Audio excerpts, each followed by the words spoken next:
Bismillahirrahmanirrahim. Alhamdulillah wassalatu wassalamu ala asyrafil anbiya'i wal mursalin wa ala alihi wa sahbihi ajma'in. Allahumma shalli ala sayyidina Muhammad wa ala ali sayyidina Muhammad.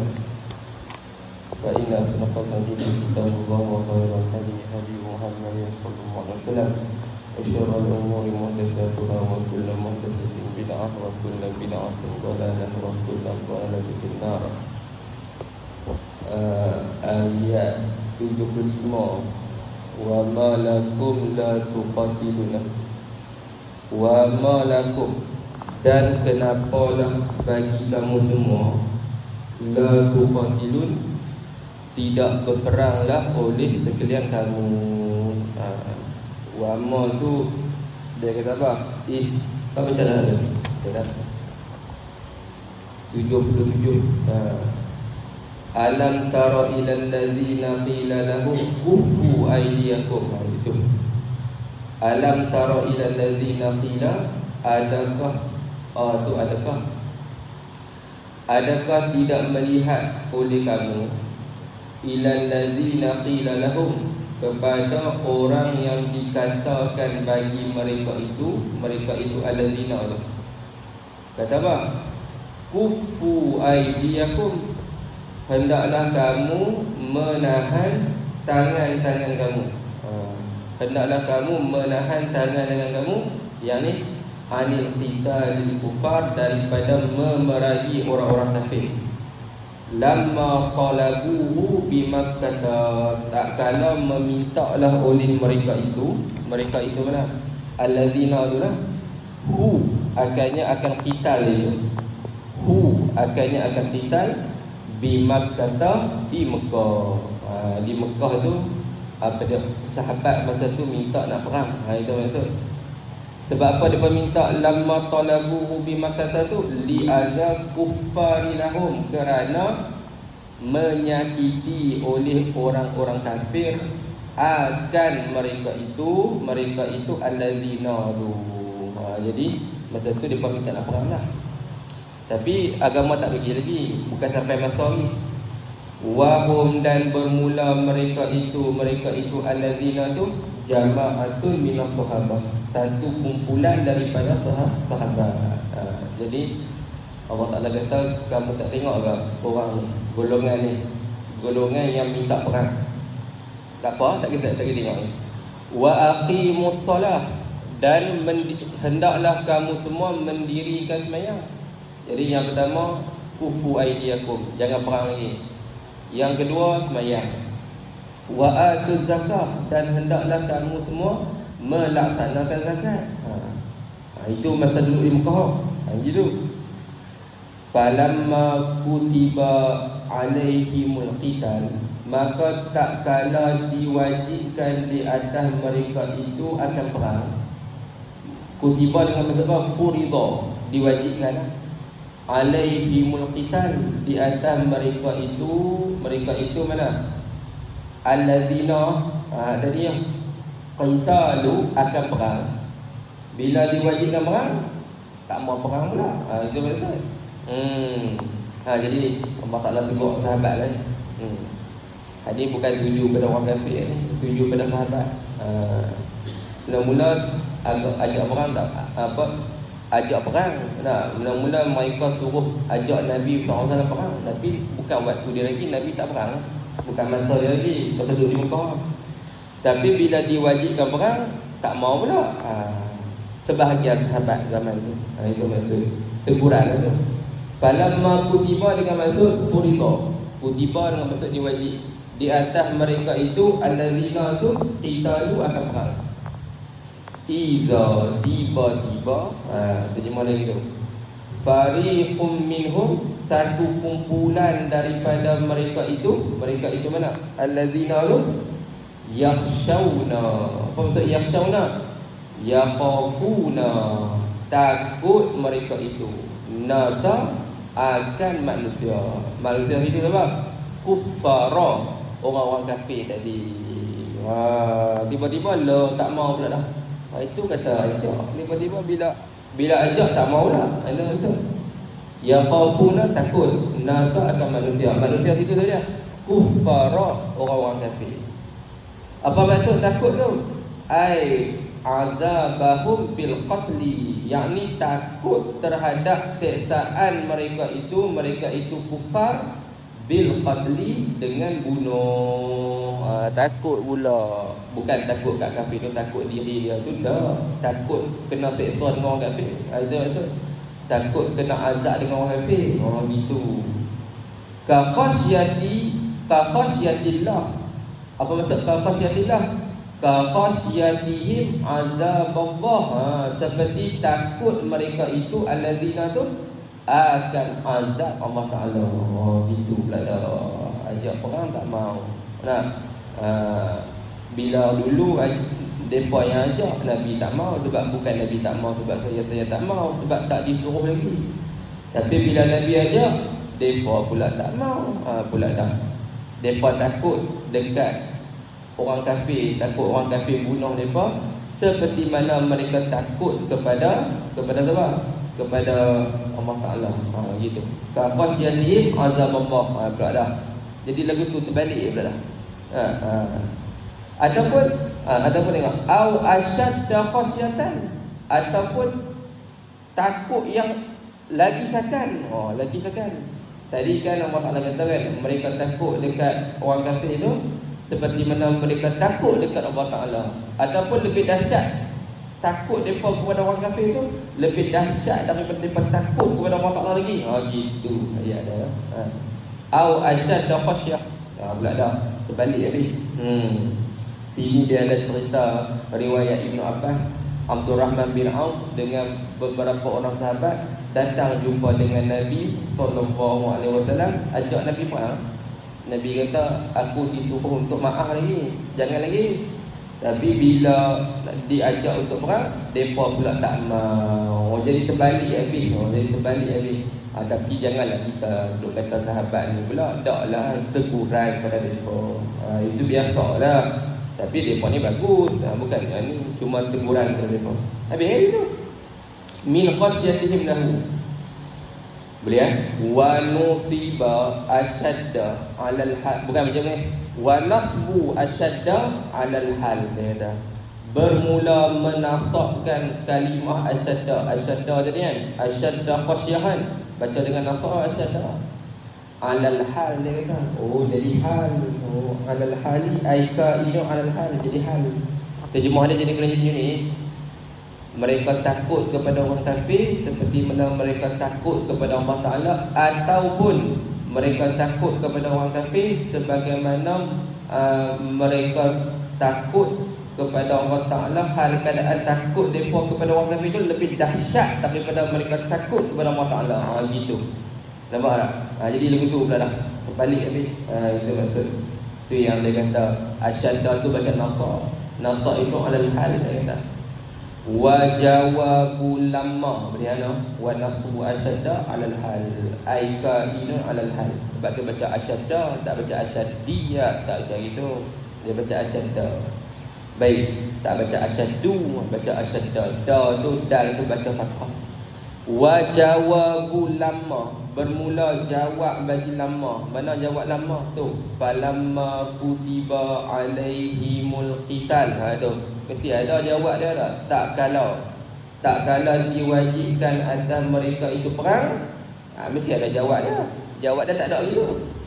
Wa jawabul lamma, khabar dia dalla alaihi, ialah menunjuk di atasnya, di atas jawab lamma, fa'il dia iza wa ma ba'daha, oleh ayat iza dan barang yang selepasnya selepas iza, dan barang yang selepasnya selepas iza. Mana iza? Tadilah iza fariqum minhum yakhshawna an-nas kan. Itu ayat tu. Ayat tu bukan jawab bagi lama lagi. Dah jawab lama kena takdir lah. Dia kata macam mana nak takdir, kamu tengoklah ayat iza fariqum minhum yakhshawna tu, kamu buatlah ayat baru. Dia kata itu maksud dia. Tak, kamu buat ayat baru. Wa jawab lama, menunjuk di atasnya, di atas jawab lama itu oleh iza dan barang selepasnya selepas iza. Apa dia barang selepas iza? Itulah fariqum minhum yakhshawna an-nasa ka khasyatillah au asyadda khasyah. Itu jawab dia. Bukan jawab dia tu. Kita ambil ayat tu, kita buat ayat baru sebagai jawab bagi lama. Lama tu tak kalah, mesti ada jawapannya, mesti ada nescaya ke tak? Nak takdir ke mana? Tu ada takdir ni. Ada takdir siap dah kita. Faja'athum khasyatu. Tak kala diwajibkan di atas mereka itu untuk perang. Jawab dia faja'athum khasyah. Nescaya. Gitu. Nescaya mengkejut akan mereka itu allazina tadi khasyatu oleh rasa takut dan terkejut tu. Itu kata sakar sangat. Sakar sangat gitu gini kan. Tapi tak apa nak kena lah. Memang tak kena lah. Orang tak tegur lah sahabat.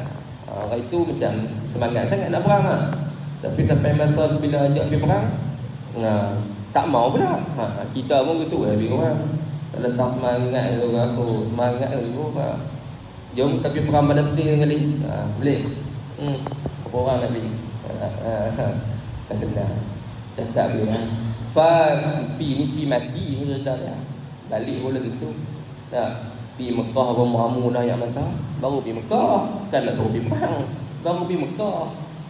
Sampai Mekah dalam hotel. Baru Mekah. Faja'athum khasyah. Nescaya mengkejut akan mereka itu allazina oleh rasa takut. Tak kala diwajibkan perang, nescaya gitu nescaya terkejut terus. Nak perang dah kita ni. Gitu. Itu maksud dia. Boleh hum tu kembali pada allazina.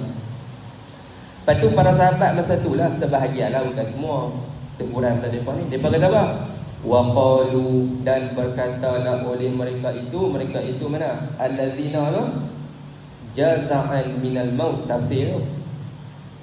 Hal keadaan mereka keluh kesah daripada mati. Jadi rasa gelisah lah. Kita nak perang ni, mati baru ni. Gitu lah. Wa qalu, dan berkatalah oleh mereka itu allazina jaza'an minal maut. Jaza'an jadi gelisah. Gelisah nak mati Dia berkata apa? Rabbana, wahai Tuhan kami, lima katabna alainal qital, kenapa lah diwajibkan di atas kami perang? Lah bersepah pula dah nak kena perang ni. Itulah dulu sakal sangat. Dulu semangat sangat. Tak ada Nabi nak kata apa, hampa ajak perang dah. Ni dah Nabi ajak, ada arahan dah daripada Nabi sallallahu alaihi wasallam. Depa kata pula, sahabat kata, sahabat hak ni lah, besok lah tu nak baca perasaan depa tu. Lima katabna alainal qital, kenapalah engkau wajibkan di atas kami perang? Bersepah nak kena perang pula dah. Gitu. Laula dengan maksud apa? Halla, mengapalah, terjemah itu. Mengapalah, kalau bolehlah, dia tu habis orang. Kalau bolehlah, akhartana ila ajalin qarib, beri tangguhlah oleh engkau kepada kami sehingga tempoh yang dekat. Jangan suruh lagi, sabar nanti kami ni lagi ni tak bersedia lagi. Itu maksud akhartana ila ajalin qarib, engkau berilah masa terhadap kami sehingga tempoh yang dekat. Gitu. Habis tu. Qul, katakan olehmu. Jadi depa kata kat Nabi, bagi masa relax dulu. Tak bersedia lagi ni nak perang ni. Itu maksud. Kita pun gitu juga. Dia minta perang, main perang sekali, mereka main serang sekali lah. Baru dia bom KLCC Putrajaya tu. Baru dah kita perang lah. Dulu duk sakal sangat nak perang. Nak perang. Tengok mereka main bom dah Putrajaya, main bom dah KLCC, main bom dah Menara KL, main bom habis Kuala Lumpur. Kita agak duduk di Kedah ni agak je lah. Loh, nak perang dah rupanya. Padahal pun mereka minta perang sungguh rupanya. Masa tu baru ada kan.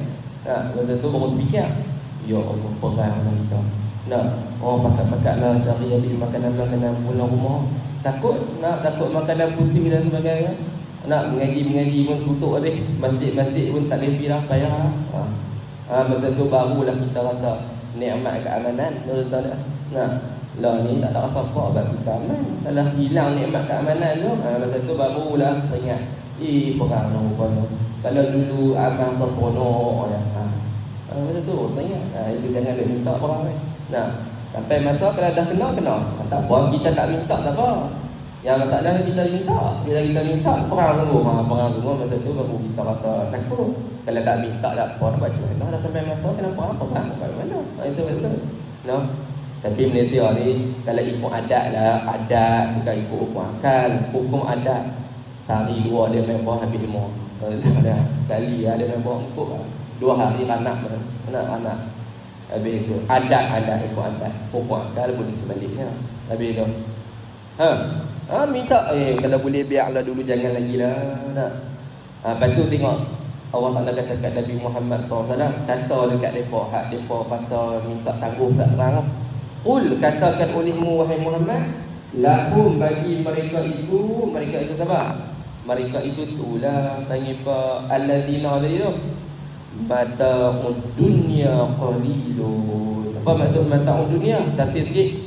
Ma yutamatta'u bihi fiha, perkara yang dibuat sedap bihi dengannya, dengan ma fiha fid dunya, au istimta'u biha, ataupun ambil sedap dengannya dengan dunia ni, qalilun, sikit ya. Kata Allah Ta'ala, dunia ni saya perang lah, mati macam mana? Itu maksudnya. Mati macam mana?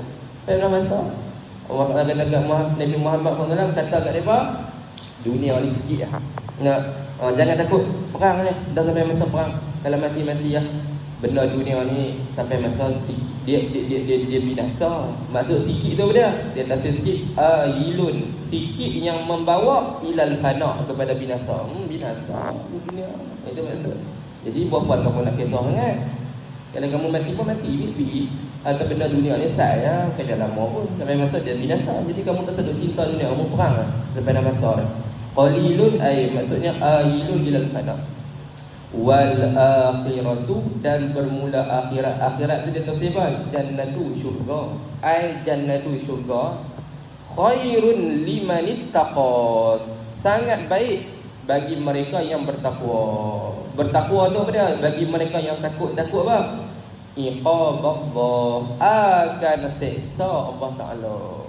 Tu kata Allah Ta'ala. Tak rasa takut dunia ni. Tapi kita nak tinggal dunia ni baik jauh. Cakap benar. Semua orang boleh cakap. Aku tak sayang dengan dunia ni. Hilang tak sekali. Baru ada akal tu. Hilang RM50 dalam bank pun keluar besar lah. Baru RM50. Tak kata siapa saya. Baru RM50. Baru 100. Tu pun di mana duit aku RM50 ni, siapa dia ambil pula dah. Hilang pula dah di mana apa semua. Baru RM50. Kalau hilang RM50,000, RM500,000, agaknya sebut sedap lah. Mata'un dunia qalilun. Benda dunia ni qalil. Benda ni dia kena latih ya. Tu orang duk mengaji tasawuf tu, nak cuci hati. Nak cuci hati, nak bagi benci pada dunia. Benci tu bukannya nak tinggal semua, guna setakat mana hak boleh. Tu maksud dia. Kalau hilang pun taklah terasa sangat. Nak bagi tak terasa sangat tu payah. Nak kata tak terasa. Takkan tak terasa RM50 hilang. Mesti terasa. Tapi tak terasa tu sampai bawa kepada tension, sampai bawa tu dalam mimpi. Cakap boleh nak buat kat senang. Payah. Tapi gitu, kalau ikut hakikatnya apa tu? Akhirat tu dah sangat baik bagi mereka yang bertakwa. Bertakwa siapa? Iqaballah, akan takut. Bertakwa tu takutlah. Akan seksa Allah Ta'ala bitarki maksiyati, dengan meninggalkan maksiat terhadapnya. Terhadap siapa? Terhadap Allah Ta'ala. Tu dia. Habis tu saya tu wala. Jadi kata Allah Ta'ala, dunia ni sikit sampai masa perang-perang. Biar tak apalah, dunia ni tinggal macam mana. Itu maksud. Wala tudlamuna, dan tidak dizalimi akan sekalian kamu. Fatila kita tengok lah. Dan tidak dizalimi akan sekalian kamu. Baca ke mana? Bita wal ya. Boleh baca dua, dengan ta ataupun dengan ya. Kalau dengan ta ataupun dengan ya, no? Kalau dengan ya tu Ibnu Katsir, Hamzah, Al-Kisai, Khalaf Abu Ja'far, 5 orang Ibnu Katsir, Hamzah, Al-Kisai, Khalaf dengan Abu Ja'far. 5 Ibnu Katsir, Hamzah, Al-Kisai, Khalaf, Abu Ja'far. Mereka berlima baca dengan ya. Baca dengan ya, dobit dekat ya lah. Kalau yang lain daripada mereka 5 tu baca dengan ta. Sini ta lah. Walau tudlamuna, tidak dizalimi akan sekalian kamu. Sekalian kamu. Kalau baca dengan ya, tidak dizalimi akan mereka itu. Kalau dengan ya, mereka itu. Kalau dengan ta, sekalian kamu. Dua qiraat lah. Bita wal ya. Apa maksud tidak dizalimi? Wabih ayat ni. Tunqasuna, tidak dikurang akan sekalian kamu, min a'malikum, daripada amalan-amalan kamu semua, fadila. Fadila dengan maksud qadra qasrati nawati, sekadar kulit biji kurma. Gitu. Hak kita baca dulu. Qadra qasrati lah. Saya tengok ayat 49 itu. Baca aku nak lah. Qadra qasrati, tulis itulah, iaitu seperti ayat 49 yang lepas. An-Nisa lah juga. Seperti ayat 49 yang lepas. Ayat 49. Hari dah baca itu. Qisrati, baca qisrati. Nak sekadar kulit biji kurma. Biji kurma tu dia ada kulit dia. Kulit kan kita makan kurma tu kan, dia ada apa macam kulit nipis tu yang meliputi biji kurma tu. Sekadar tu pun Allah Ta'ala tak zalim kamu. Tu dia. Besar tu. Balik-balik tengok orang buah kurma, makan buah kurma. Hak kita baca dulu 49 An-Nisa. Hak lepas. Qadra qisrati nawati, sekadar kulit biji kurma. Kulit biji kurma, lepas kita dah makan tu, biji kurma tu ada benda yang kulit nipis tu. Sekadar tu Tuhan tak zalim. Kecil sangat. Tak zalim. Kalau kamu berjihad, Allah Ta'ala bagi pahala kat kamu. Fajahidu, maka hendaklah kamu semua berjihad. Lawan lah. Sampai masa kena jihad. Bagaimana? Fajahidu, maka hendaklah kamu semua berjihad. Itu maksud. Habis nak keluar harta benda, jiwa, raga dan sebagainya lah. Bukan senang. Bukan senang. Yuran pun tak layak. Tak ada. Yuran pun payah nak layak. Baru yuran. Ni nak jihad. Tahu. Kan tahap kita, kan dia kita. Kalau kita jihad pun terpaksa, kena paksa tu jihad tu. Saja-saja nak pergi tu tak lagu aku macam-macam alasan. Sakit dah tu, sakit dah ni. Bukan tahap kita. Habis. Lepas tu ni sambung, kalau kamu duduk di mana pun, kata Allah Ta'ala lah, yudrikumul maut walau kuntum fi burujim musayyadah. Sekalipun kamu duduk pada bangunan-bangunan yang teguh, sampai masa nak nanti mati bagaimana. Jadi apa kamu takut nak perang? Cuma kita selalu baca ayat tu nak agak kata duduk mana pun boleh mati. Sebenarnya ayat itu rentetan daripada cerita jihad tadi tu. Kamu nak takut apa? Kalau kamu tak pergi perang pun, kamu duduk dalam kubu yang kuat pun, sampai masa kamu nak mati, itu kata lah. Itu maksud. Cukup lah ayat tu. Habis baca hadis. Wa bi sanadil muttasil ila Imam Nawawi. Ni bab kelebihan azan. Ni nampak azan punya kelebihan. Ini babun fi fadlil azan. Tu. Apa kelebihan azan? Satu hadis 1031 bab. An Abi Hurairah radhiyallahu anhu anna Rasulullah sallallahu alaihi wasallam qala law ya'lamun nasu ma fil nida. Kalaulah manusia tahu kelebihan azan. Dia ma tu barang lah. Fil nida, barang tu berapa? Pahala no. Pahala azan. Nida tu panggil. Panggil tu azan lah. Itu maksud dia. No? Azan ni nak beritahu orang. Itu maksud. Kalaulah manusia tahu kelebihan azan lah. Wasafil awal, dan kelebihan saf yang pertama. Duduk saf pertama banyak kelebihan dia. Summa lam yajidu, kemudian mereka tidak dapati illa an yastahimu alaih, melainkan mereka kena cabut undi di atasnya, di atas ma tadi, ataupun di atasnya, di atas al-maskur tu. Dia pun kena cabut undi ya. Kalau nak azan dengan ada saf pertama, lastahamu alaih, nescaya mereka akan cabut undi Di atasnya di atas al-mazkur. Lepas tu undi. Dan lepas tahu kelebihan azan dengan kelebihan song yang pertama. Jadi kita pun sama, main-main tak ada orang azan lah. Tak lah. Nah, dah betul. Kelebihan azan sekali-sekala kita kena azan lah. Nak dapat kelebihan ni. Itu maksud. Kita main web. Umur tak ada azan ni, aku dah azan ni. Nak, aku lama tak azan ni. Ni tolak hang aku, hampir azan. Aku tak mau. Tak pula dah. Ni hadis ni, kalau kata tahu lebih azan, berebut je nak dia Bilal. Bukan sebab elang nak orang elang. Tak orang elang tak padan elang. Itu maksudnya.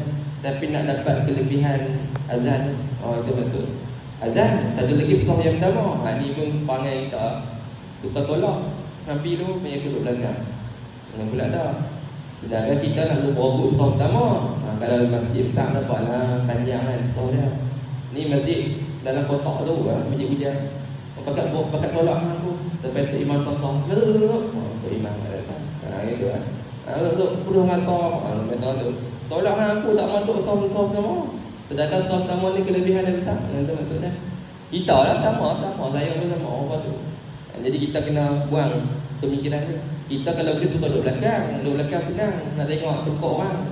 Kita duduk depan tu rasa macam gabai. Takut orang nak tengok kita. Siapa nak tengok kita? Tak ada. Kita duduk rasa orang duduk tengok kita. Orang tak tengok kita kan. Orang nak lihat sah pertama. Pahala sah pertama. Itu maksud. Nampak? Gitu. Jadi gitu azan dengan sah pertama ni kelebihannya besar. Kalau kamu tahu, kamu cabut undi. Berebut nak azan dengan berebut nak duduk sah yang pertama. Kerana masjid besar pun contoh lain nak sikit kan. Sebab sah pertama tu kita ni sikit. Itu maksud. Tapi gitu. Lastaramu alaih. Domer hi tu al-maskur lah senang. Boleh? Ni kelebihan azan. Sebab itu Bilal bin Rabah tu dia tukang azan Nabi sallallahu alaihi wasallam. Bilal bin Rabah. Nama mak dia Hamamah. Hamamah. Mak dia nama Hamamah.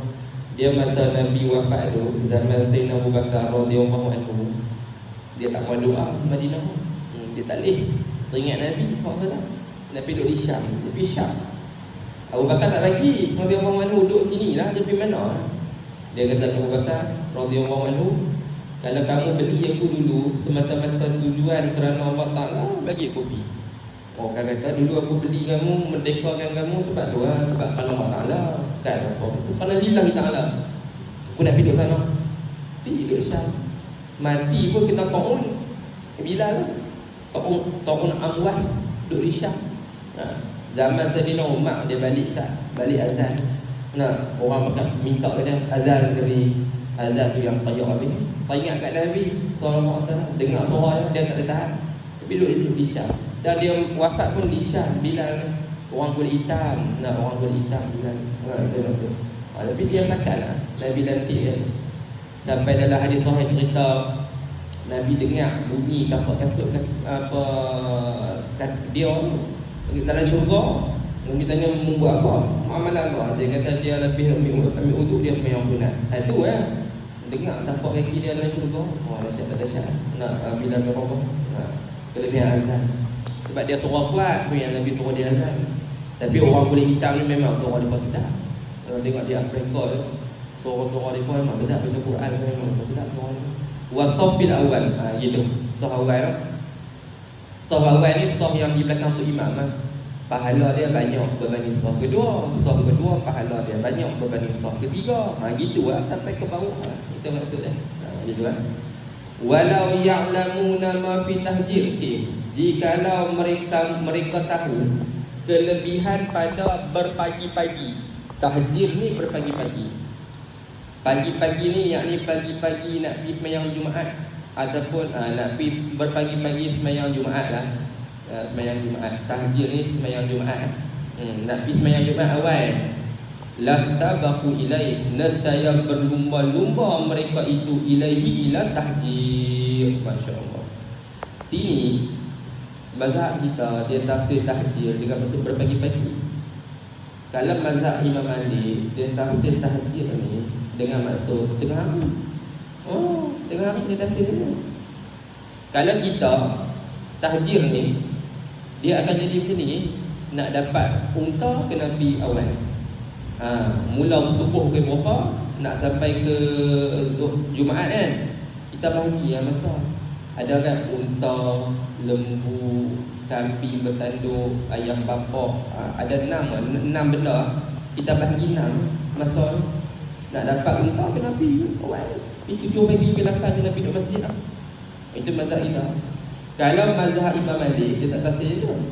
Dia tasir pi tahjir tu dengan masuk pi waktu tengah hari. Nak mula unta apa semua, mula lebih kurang sejam sebelum masuk waktu. Oh gitu.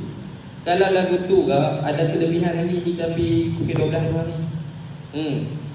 Contoh Jumaat ke 1. Kita nak kira unta, nak kira lembu, nak kira kambing bertanduk, ayam bapa, telur apa semua tu kan. Kita mula kira pukul berapa? Mula kira daripada pukul 12 pergi 1 ada sejam kan. Sejam tu bahagilah 6 benda. Oh gitu. Jadi kalau pakai had tu pergi pukul 12 suku tu lembu ya, lebih kurang lembu lah. Gitu.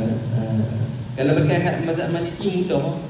Kalau pakai mazhab kita pergi pukul 12.30 tu ayam bapa lah kan. Bukan lembu lah. Tak tahu mana tu pahala dia, pahala pergi Jumaat awal. Dulu baca dah ni dalam Abi Jamrah, Ibnu Abi Jamrah, cuma mungkin tak baca syarahan dia.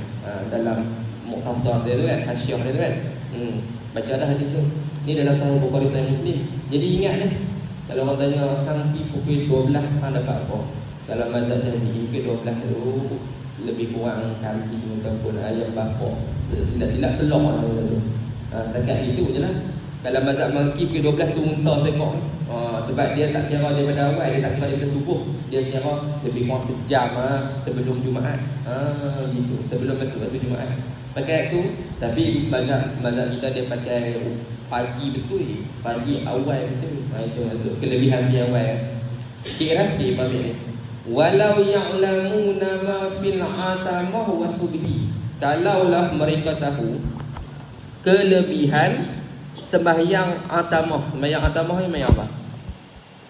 Sembahyang atamah ni sembahyang isyak.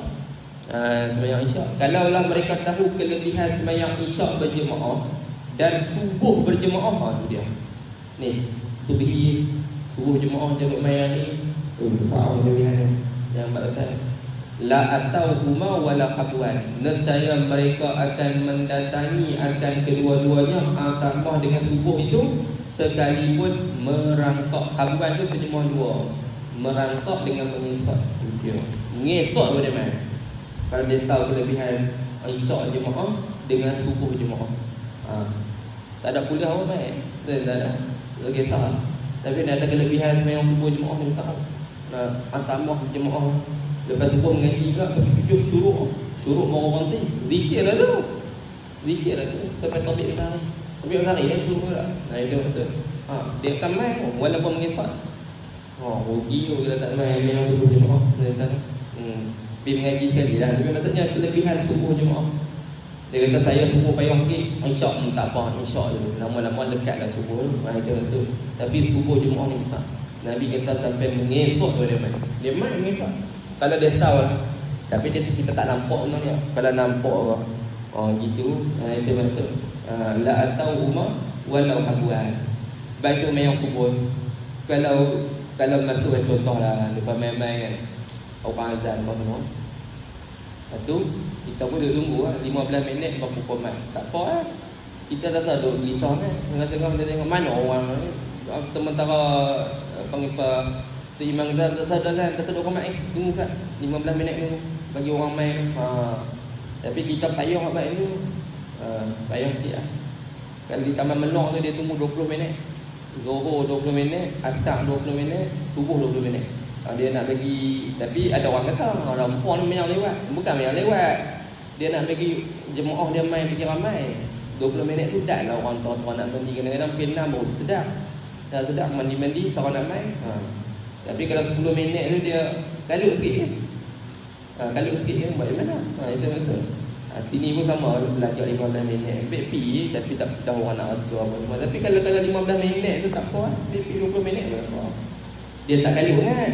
Itu sebab nak bagi dapat kelebihan lepas mayang habis sunat-sunat kan. Sekomat lah tu ni. Tu imam kata jangan ni. Aku duduk tunggu mereka pergi 20 minit kan. 15 minit apa. Jadi kita tu taklah gaduh sangat. Tak kalut sangat. Itu maksudnya. Allah la atauhuma wala habwan. Muttafaqun alaih.